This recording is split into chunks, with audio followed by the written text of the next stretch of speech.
Resilient Love podcast. Podcast.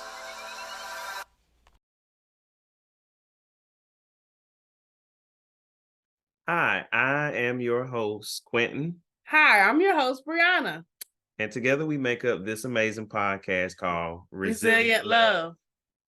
So I'm going to jump right in. Today's topic is first dates. Of course, you already have probably heard about all the controversy about first dates, the do's, the don'ts, where not to go, what's acceptable, what shouldn't just be discussed at all. Here today, we are going to talk about some controversial statements, topics, and even just to give some of our perspective. Again, this is our opinion, and we're going to kind of bounce off what's already in the social media streets.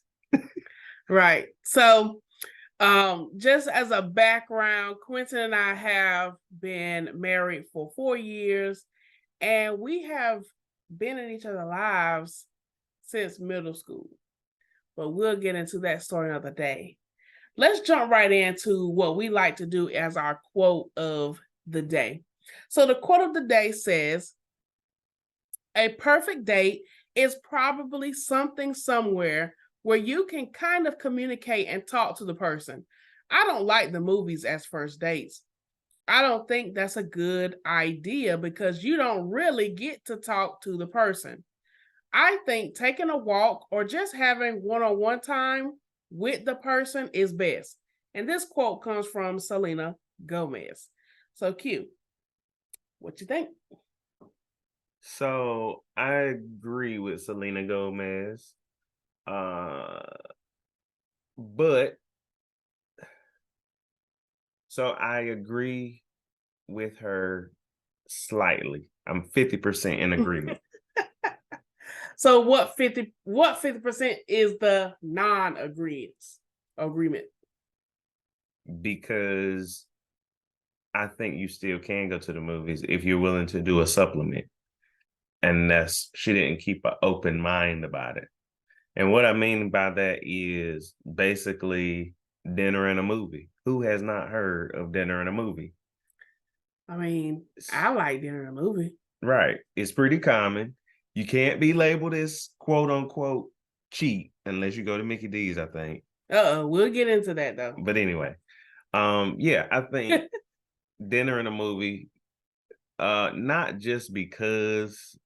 So part one is doing a movie first.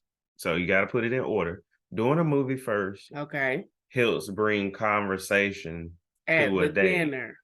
Right. Okay. Because a first date is always a slightly awkward depending on the people. Okay. Depending on how well one person can help the other person adapt.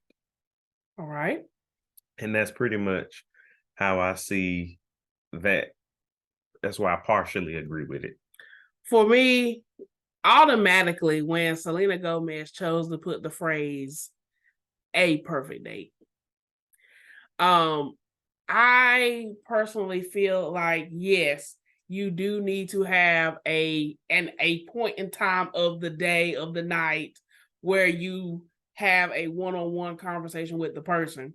Another quote we were looking at from, I believe it was Seinfeld, but he basically was saying like a date is almost like a long job interview.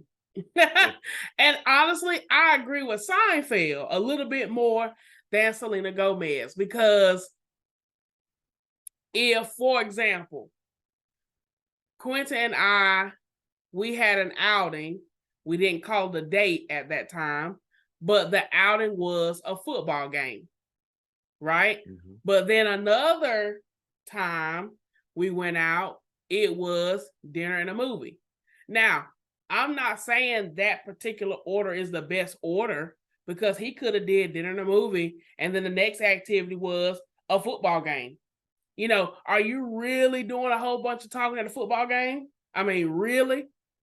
not a lot, but you're talking throughout the game, kind of highlighting different points.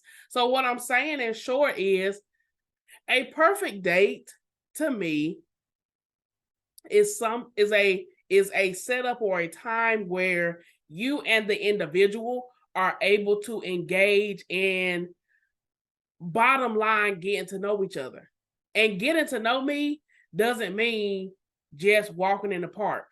Getting to know me is playing video games at the arcade. Getting to know me is doing wine and design. You know, we can do a particular activity and communicate through it, and you can still get to know me. Yeah. I mean, if you want to use an example, Yeah. reality TV has like just been wild, just gone with the winds for the last 15 years. Like it's just been boom, boom, boom, boom, boom. Reality show after reality show. True. So We can actually say 15 years. yeah, right. Because we were kind of in the beginning stages when reality TV was like slightly becoming a thing. I think, yeah. It wasn't normalized like it is today. Yeah. So I say that to say, use an example, things like Married at First Sight, what is the Ready to Love, and the Bachelor, Bachelorette. that was the first one, yeah. Yeah. So in all of those shows, I use those examples because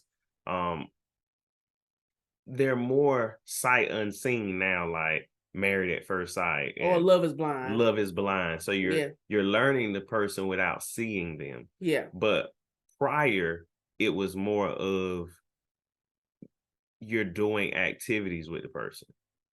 So the shows back in the day when reality TV like was first began, it was like, oh, we're gonna do rock climbing indoors. Indoor rock climbing, right? Because it requires you to communicate because you have to help each other. Exactly. So it's just little things like that. That's why I think or cooking classes. Yeah. Yeah. And there's a range of things. And I think that the part about that was you can be very creative.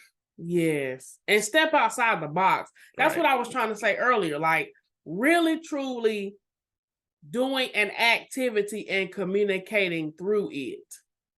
Because it was those times where Q and I went to a play. Mm-hmm. And in the play, obviously you're focused on that, just like you're focused on the movie. But guess what? After the play, we went out and we had a whole discussion around the play, around our thoughts on the arts. But it took a conversation prior at the football game or at where he learned, oh, Brianna likes the arts. Right. And so it built from there. In essence, basically anything that requires you to be focused, like we just did the MJ musical show in Durham, DPAC. That was good. So anything that requires you to be centrally focused on something else has to have a supplement after. And afterwards, or a first date, at least a first date. Now, any other date after that, that can flow. Yeah. But a first date, it has to have a supplement of dinner and the park or something. Yeah. Something where you put yourself in a position to just talk.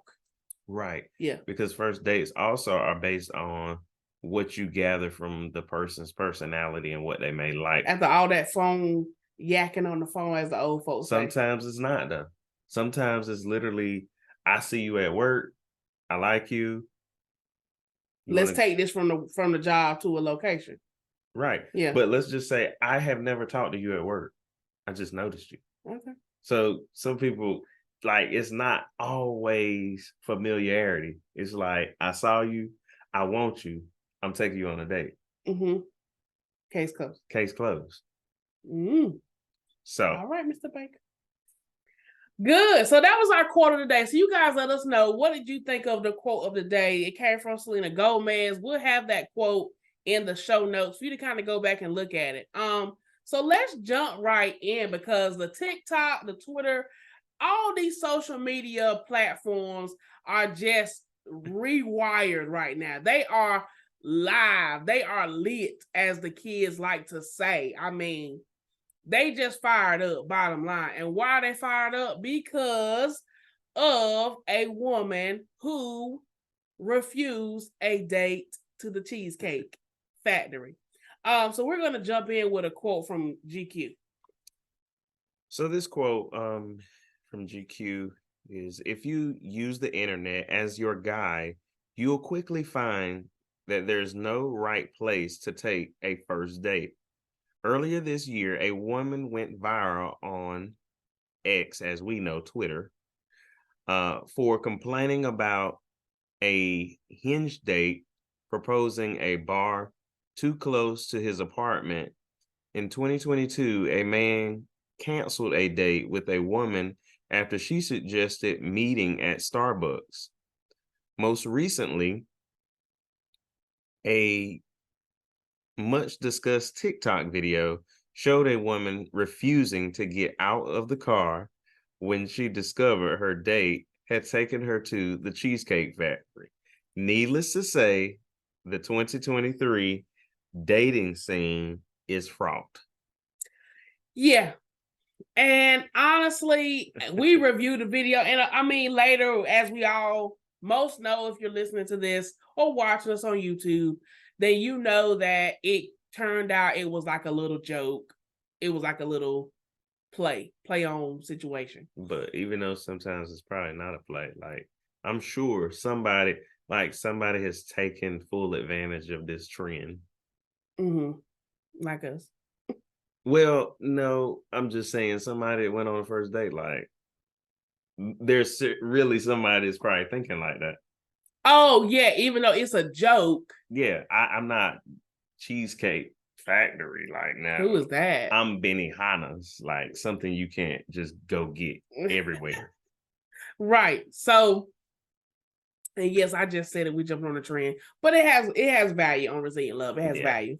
So with the quote from GQ, I really love that. If you go back and look at the article, this particular writer goes on to have like a conversation with an individual concerning this topic. But for us, we really, as a married couple, we have had some conversations with friends and just noticed things on social media. And what we really can say is that the dating scene has shifted. A lot of people that's dating now, certain people, not all, but certain people are going into the date with a lot of high expectations, and some of them are unrealistic is where I'm getting at. Because if it's a first date, going back to Q's point earlier, if we are coworkers, for example, if we're coworkers and I think you're a cool guy and I want to try and have a date or whatnot, I'm not going to shoot for a trip to see Usher in Vegas. You get what I'm saying? I'm going to shoot for maybe the MJ show in Durham. Or I'm going to shoot for, let's just go to a baseball game after work. Something very basic, but it allows us to get outside of the natural habitat or our natural routine. Okay. That's what I'm thinking. Yeah. Well, the thing is, as we go back, this went viral on X, which we know is Twitter. Mm-hmm. The problem with the dating scene today probably is more so everything is almost built as a rubric based off of social media. So if it's not like this, it's not right. So instead of being like creative, spontaneous, romantic, everybody's going to social media for the rubric, like the guide, like what should it look like? Mm-hmm. If he doesn't pull up in a Corvette or a Porsche, if he pull up in a Honda, and we've seen, there's a guy I can't think of right now, but basically doing the what is it? It's like the where they basically fake like they don't have it, but then they walk to a very expensive car. Oh gosh. Yeah. We'll have to put the link in the show notes. But it's basically these two guys who the premise of their show is to act like they don't have a certain number, Or they don't have a certain status. but then as the female is leaving the car or leaving the area, they go to their real vehicle or their real job or whatever. And so now the girl is like, oh, so you really do have X amount of money, or you really do drive this. And they go take them to a secluded location where the man reveals like this was just a joke. This was just the reveal, like to pull back the curtain on who you really are. Like this, so you really are a gold digger, or you really. So basically, going after the gold digger mentality. Yeah, yeah. Like you didn't have time for me when I was just walking, but then when I go up to the Rolls Royce, you got time for me now. Time. Yeah, it's a two or three of those episodes got a little serious, but it's still a good point to say, do you like me for me? Which goes back to the new school shows such as Love is Blind, really allowing the person to get to know you at the heart of who you are before seeing you. But this last season, season 5, Love is Blind, you gotta do better. But anyway, so that was the GQ. So now let's jump into what Fox News said. Some people have debated about Fox News. Should you, quote them? But we're going to pull out this quote here. So it says, ESPN host Stephen A. Smith also defended the chain, which the chain in reference to Cheesecake Factory, with a passionate rant, even suggesting multiple items he enjoys. He says, I like Cheesecake Factory.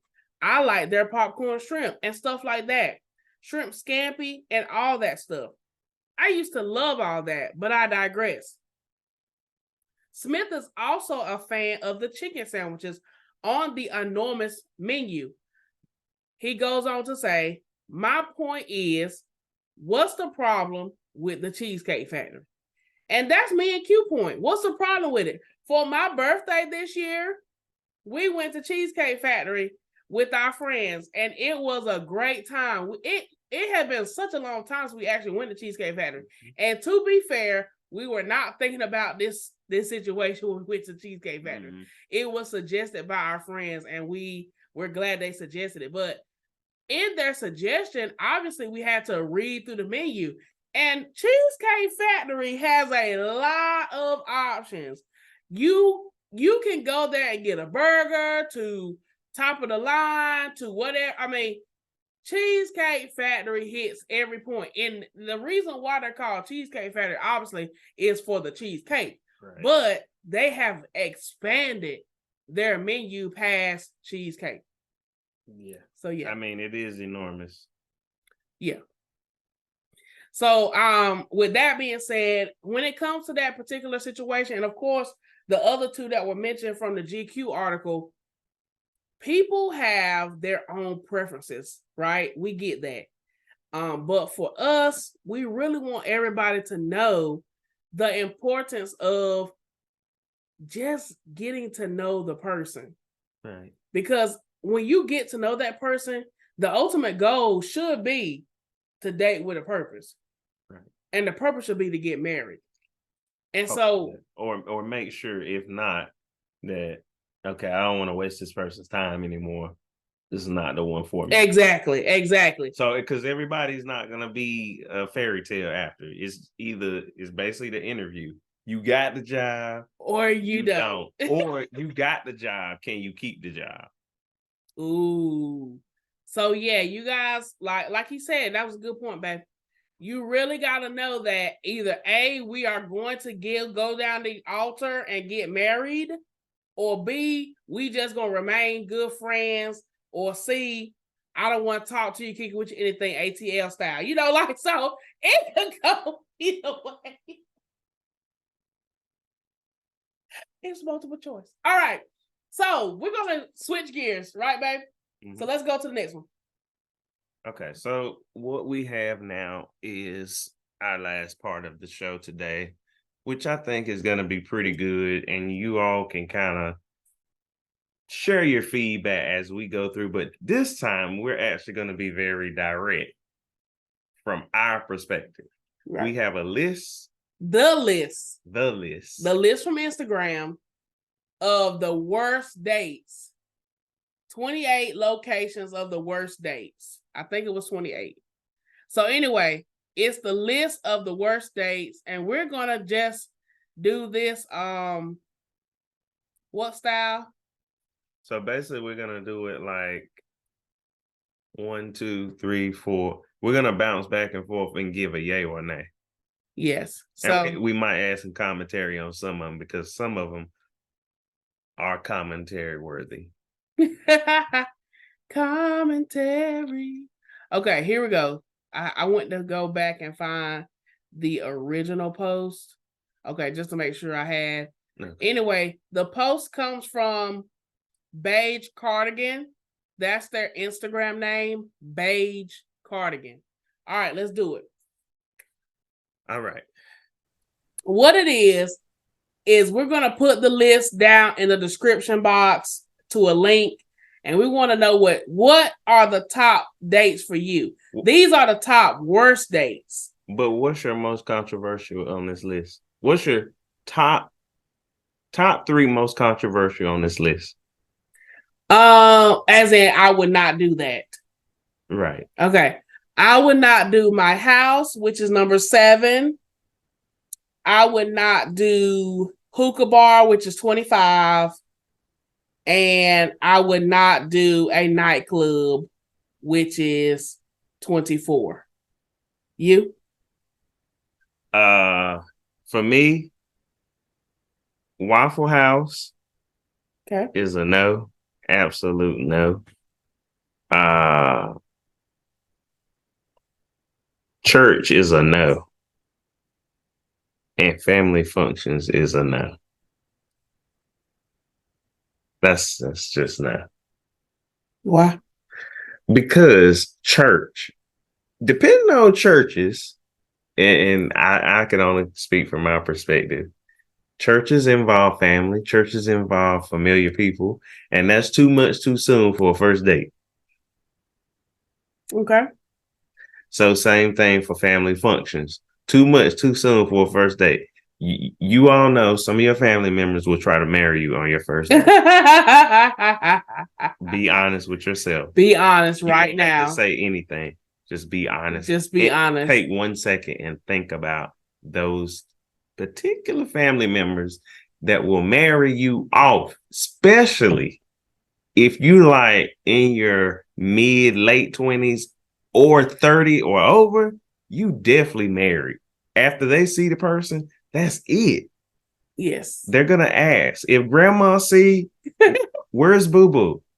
Where's Jill? She's such a nice girl. She's a nice young lady for you. Exactly. That's why she laughing. Oh gosh, it's just funny how you said the whole Jill comment. But anyway. And Waffle House is a no because of them red floors. Well, I mean, those that know me, they would understand why I said no to the house. First of all, that's your zone. That's your zone. That's your space.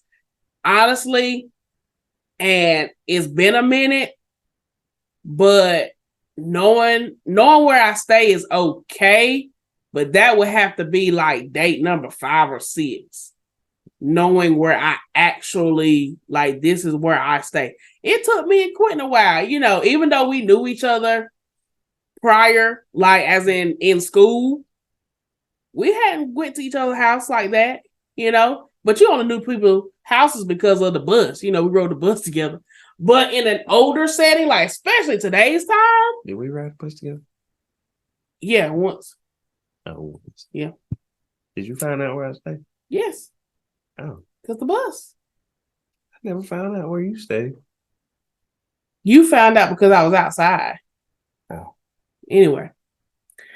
So, sidebar. But anyway, So, but in this day and age, like my nieces dating, like talking with my nieces or talking with other, good girlfriends, I'm meeting you at a location, and I'm sharing the location with a family member so that they can know where I'm about to meet you at. Like in today's time, you need accountability. Not saying in previous you didn't. Hear me clear. But in today, 2023 and beyond, you need a back checker. Okay, my girl, she leaving at 7 for a date at Olive Garden. And Olive Garden is like 25 minutes from her house. And she's going with this guy.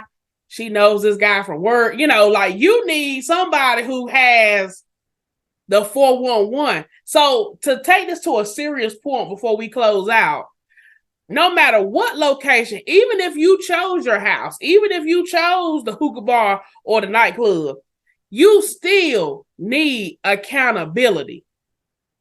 Like that's very important to us. Making sure that somebody knows for the sake of your safety.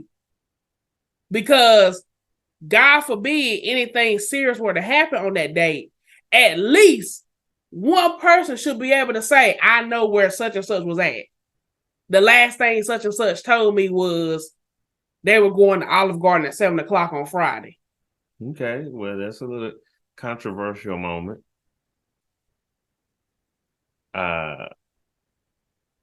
That really stands for just women, though, right? I feel like men should have an accountability partner. I see that, but it's not common. Tell us what y'all think. Please. Do men have the same accountability as women? That's a good question. Mm-hmm. But again, to close it out, you guys, we have enjoyed this topic. First date cheesecake. I'ma say yes. I'm say. I hope she say yes. Matter of fact, she better say yes, because after going there this past week, them prices say yes. It's a yes for me. Like they pass Applebee's way back. There's no 2 for 30. There ain't even a 2 for 40. Mm-hmm. It is what it is. Them prices reflect first dates for me. If she don't like it, there's plenty of fish in the sea, as my uncle would say. All right. So, anywho, with that being said, let us know in the comments what you thought about today's episode. Make sure that you stay connected with us. And thank you so much for tuning in to another episode of Resilient Love. See you. And listen, cheesecake, first date. It's a good vibe. It's a vibe. Hey. Thanks for tuning in. Make sure you like, comment, and subscribe.